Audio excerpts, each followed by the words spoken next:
So today is a very happy and a very auspicious day for all of us. That we have to offer just a thread to our brothers for their protection.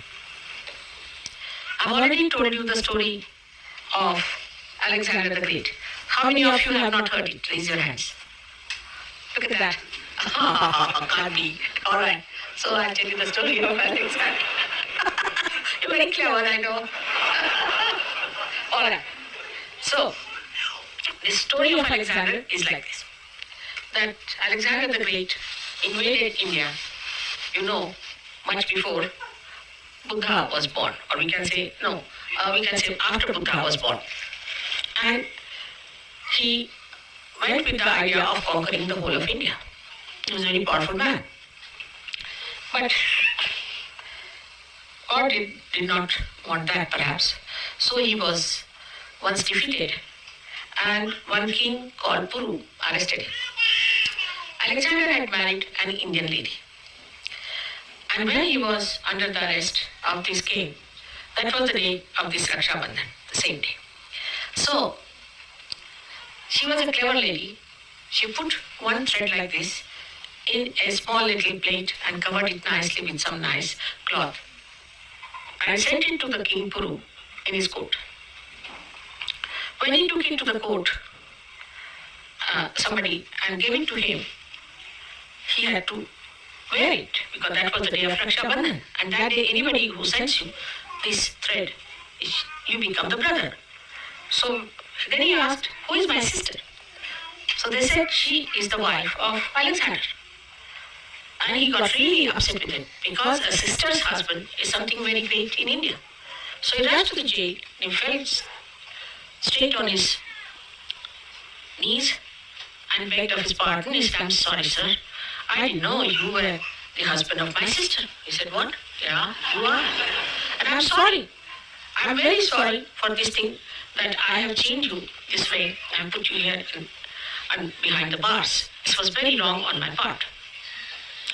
And he was so apologetic that Alexander could not understand the whole thing. Not only that, he brought him back and put him on the throne, his own throne. And he said, now you rule here. I cannot say anything. Now you have become the real king and I have to become sort of your subject. So Alexander started looking at him. He said, I can't understand this. So then he went to his house. With so many things that the king had given him. He gave jewelry, he gave saris, clothes for him and all kinds of things, plus horses and elephants. And then when he reached home, he found that his wife was smiling behind the doors. He said, what's the matter? He said, don't you understand? He said, no, I don't understand. These Indians are funny people. I mean, I was such a dangerous man. He had put me in the jail and now he has released me. I just can't understand these Indians. How can this happen to a person who is so dangerous? So then she smiled and she said, see, today is the day of Raksha Bandhan and this is the thread I sent him. And because this thread was tied to him, he became my brother and he had to release you because you are my brother. He was so frightened. He said, that settles it, I'm going home. Because with these Indians who can leave a prisoner only on a thread, you can't manage. These people are very difficult. He could not understand. Somebody can translate it in Italian because there are some Italian people here. You can do it later on. The story can be told to them in Italian language.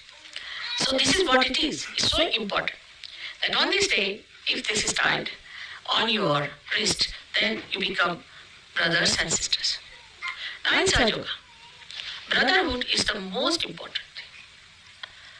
That is the friendliness among ourselves. When you are very good brothers and sisters, first of all, your left Vishuddhi improves. This left Vishuddhi. You get this left Vishuddhi because we don't have proper brother and sister relationship. It's not that we should have our own sister, but any woman who is a Sahajogini is your sister, except for your own wife. And this is the feeling. Unless and until we develop that pure feeling within ourselves, you cannot work out Sahaja Yoga. Sahaja Yoga cannot be worked out. I know it's rather difficult to digest, but it's a fact. You have to feel clean and pure within your heart.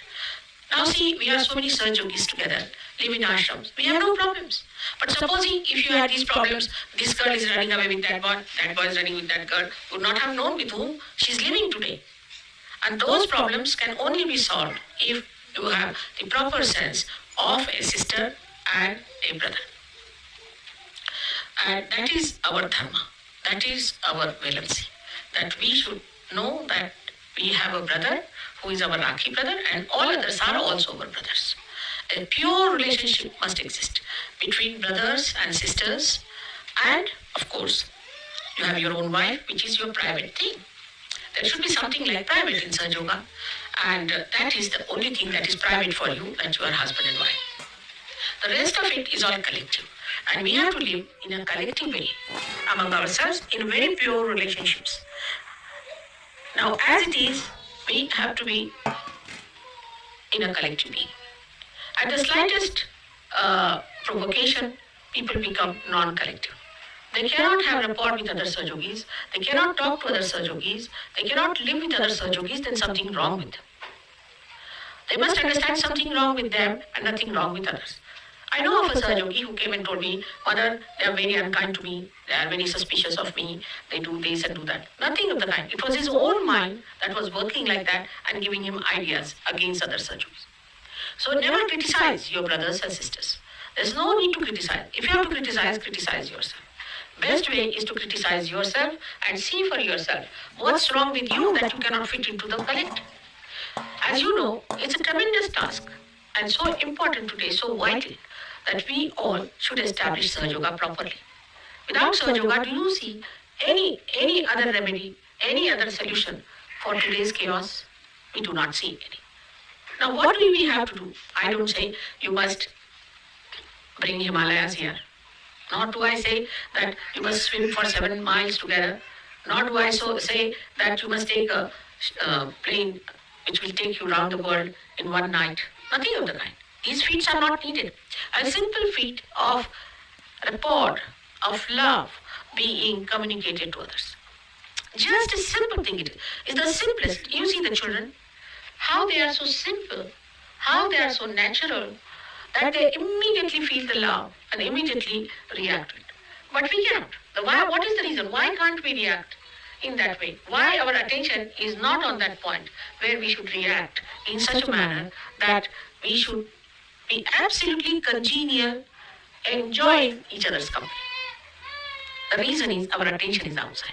And the attention is outside in the West, as you have seen, is on something wrong, because there is no brother and sisterly feeling. Supposing a brother and sister are walking, they won't look at each other, will they? Will they be watching each other? No. But the attention that goes outside all the time towards all kinds of funny things, because there is no pure relationship between them. Purity helps you to understand the beauty of a person. Otherwise, there's thought in between. Always a thought, if it's a dirty thought, of course, the purity is not there at all. But even other thoughts like possessiveness, of criticism, say, of repulsion, anything like that can kill the joy. So try to understand that there's something wrong with you. That's why you cannot get to the collective. We are one homogeneous, big, huge family. And for any mother, what is the greatest pleasure, which I have told you many times, is that to see her children enjoying each other, loving each other. And when I see all of you loving each other and pulling each other's legs and pinching everyone and enjoying each other's company, I really enjoy it. And when you shout at each other and also sometimes box each other, I like it. Because there's an expression of love in it. And that is what we have to learn how to express ourselves. First, express yourself to your fellow beings that are your kith and kin, are Saj Yogis. They are your brothers and they are your sisters. Like once Christ was told, your brother and sister have come. So he said, who are my brothers and who are my sisters? These are his brothers and these are his sisters. He is the eldest brother you have and you are all his brothers and sisters. That is how one should understand that this is a relationship of brother and sister. And that's such a pure relationship. Now, when this relationship goes off, you get into troubles. Hello friends, welcome back to my